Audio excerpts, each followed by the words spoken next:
अब तक हमने देखा कि स्नैकी को दिव्य डेमन कॉल्ड्रन मिला जिसने उसे अपार शक्ति दी और उसका टूटा हुआ डेमन कोर भी ठीक कर दिया। उसे उम्मीद है कि यह नई शक्ति उसे और मजबूत टेक्निक पर काम कर रहा था। उसने पाया कि ये टेक्निक न सिर्फ चोटें ठीक कर सकती है बल्कि शरीर को मजबूत बना सकती है, मेरिडियंस को शुद्ध कर सकती है और असाध्य तत्वों को बाहर निकाल सकती है। इससे उसके शरीर की गंदगी तो बाहर निकली ही, साथ ही उसने अपनी पुरानी चमड़ी भी उतार दी। अब एक हफ्ता बीत चुका था। स्नेकी खुद को पहले से बहुत अलग महसूस कर रहा था। उसके सिर पर मौजूद सींग लंबा हो गया था और उसकी चमड़ी पहले से ज्यादा मजबूत और खौफनाक लग रही थी। लेकिन एक बात उसे बहुत परेशान कर रही थी, स्नेकी पहले से छोटा हो गया था। उसे तो अपनी चमड़ी उतारने के बाद और बड़ा होना चाहिए था, लेकिन हुआ उल्टा। उसका साइज 33 फीट से घटकर सिर्फ 6 फीट रह गया था। अब वो बस एक छोटे से पक्षी के बराबर था। गुस्से में आकर उसने अपनी पूंछ से स्पिरिचुअल एनर्जी अब्सॉर्ब करने देती थी, लेकिन सिर्फ स्पिरिचुअल एनर्जी अब्सॉर्ब करना ही काफी नहीं था। कोई भी कल्टीवेटर डिमोनिक बीस्ट बिना खाने के जिंदा नहीं रह सकता। अगर स्नेकी को ब्रेक थ्रू करना था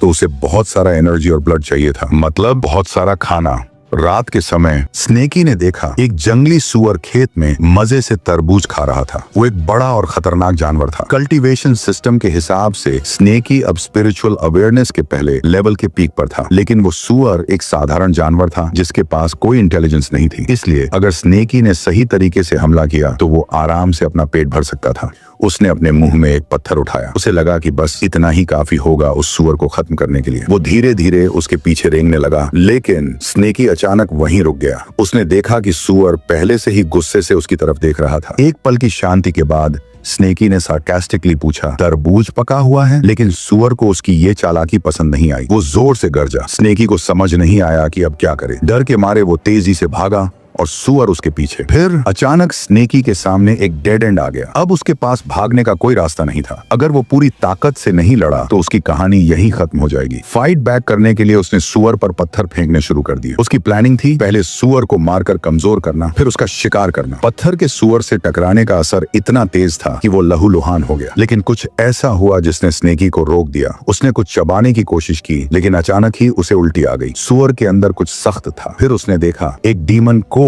ये कोई आम सुअर नहीं था। अब उसे डर लगने लगा था क्योंकि ये एक डिमोनिक बोर निकला। कहा जाता है कि डीमन कोर में विस्फोटक ऊर्जा होती है। अगर इसे सीधा निगल लिया तो वो खुद ही फटकर मर सकता है। अगर इसे अब्सॉर्ब करना है तो इसे एक गर्म होने लगा। कुछ ही पलों में स्नेकी का शरीर चमक उठा। वो ब्रेक थ्रू कर चुका था। अब वो स्पिरिचुअल अवेयरनेस रेल्म के दूसरे स्तर पर था। हाँ, आखिरकार उसने खुशी से अपनी पूंछ देखी। 2 स्केल सुनहरे हो चुके थे। उसने एक पत्थर पर अपनी पूंछ मारी और वो चकनाचूर हो गया। अमेजिंग। वो अपनी शक्ति से बेहद खुश था। लेकिन तभी उसने किसी इंसान को अपने सामने खड़ा देखा, एक जवान लड़का। स्नेकी घबराने लगा। वो एक खेत में था और सामने एक लड़का था जिसके हाथ में एक फोर्क था। अब ये क्या करने वाला है, उसने सोचा। लेकिन लड़के की हालत देखकर ऐसा लग रहा था कि वो हमला करने वाला है। ये भी कोई कल्टीवेटर है। स्नेकी को खतरे का एहसास हुआ। उसने अपनी पूंछ हिलाई और फोर्क को तोड़ दिया। फिर वो तेजी से वहां से भाग निकला। अगर इस लड़के के साथी भी आ गए तो मेरी खैर नहीं। स्नेकी डर से कांप रहा था। लड़का पहले चौंक गया, फिर उसने घर की तरफ भागते हुए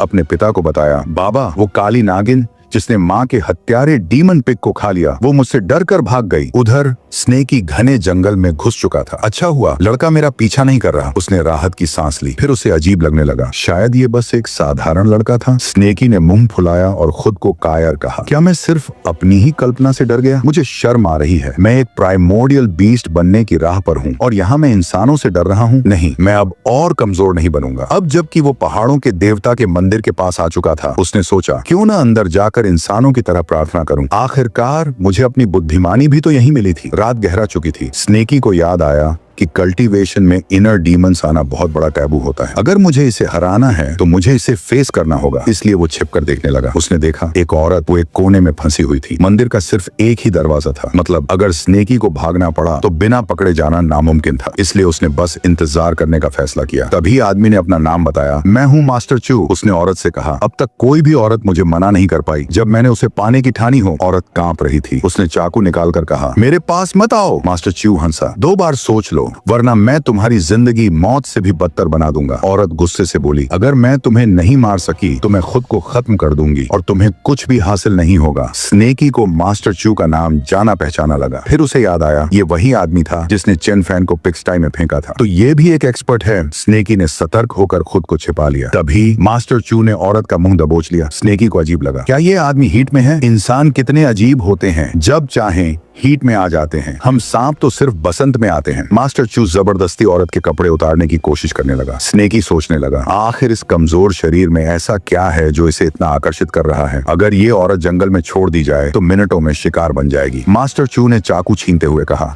तू मुझे मारने की हिम्मत कैसे कर सकती है? अब तुझे मैं मारूंगा। औरत गुस्से से चिल्लाई, तूने मेरी सगाई तुड़वाई, चेन फैन को मार डाला और अब ये मैं मरकर भी तुझे चैन से नहीं जीने दूंगी। स्नेकी आराम से बैठकर ये सब देख रहा था। अगर हत्या सिर्फ खाने के लिए नहीं है तो बेकार है, उसने सोचा। तभी मंदिर के देवता की मूर्ति का हाथ अचानक गिरकर टूट गया। मास्टर चू और औरत सहम गए। कौन है वहाँ? मास्टर चू चिल्लाया। औरत भागकर मूर्ति के सामने घुटनों के बल गिर पड़ी। मुझे बचाओ, वो प्रार्थना करने लगी। तभी स्नेकी का चेहरा दिखा और औरत तेजी से चिल्लाई, डीमन? मास्टर चू ने पूछा। कहाँ? औरत ने घबराकर पीछे मुड़कर देखा और गलती से चाकू अपने सीने में घोंप लिया। मास्टर चू का चेहरा सफेद पड़ गया। तभी उसके आदमी अंदर आए। जल्दी निपटा दिया क्या? उन्होंने हंसते हुए पूछा। मास्टर चू गुस्से में चिल्लाया, बेवकूफ हूँ, यहाँ एक डीमन है। स्नेकी घबराने लगा, अगर मैं यूं ही बैठा रहा तो मारा जाऊंगा, इसलिए उसने जोर से फन फैलाया और सामने आ गया। मास्टर चू हंसा, सिर्फ 7 फीट? हाँ, इसे मार दो। अब स्नेकी को बचने के लिए अपनी पूरी ताकत लगानी होगी। इसके साथ ही उसने फैसला किया कि मास्टर चू अपनी ऊर्जा इकट्ठी करने से पहले ही उसे सबको खत्म करना होगा। बस तभी वह जिंदा रह सकता था। उसने हमला कर दिया। उसी वक्त स्नाकी को एहसास हुआ कि ये लोग बहुत ही कमजोर हैं। मास्टर चू डर से कांपने लगा। वह सोच भी नहीं सकता था कि उसकी पूरी टोली एक झटके में मारी जाएगी। अब उसके दिमाग में बस एक ही सवाल था, ये कौन सा राक्षस उसके सामने खड़ा है? वह डर कर बाहर की ओर भागा, लेकिन जाते जाते सांप को धमकी भी दे डाली। दूसरी ओर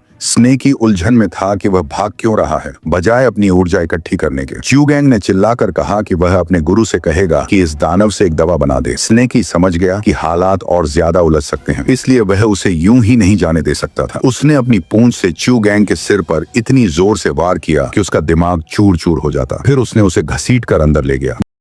अगर आपको हमारा वीडियो पसंद आया तो इसे लाइक करें और चैनल को सब्सक्राइब करना न भूलें, ताकि आप ऐसे ही मजेदार वीडियो आगे भी देख सकें।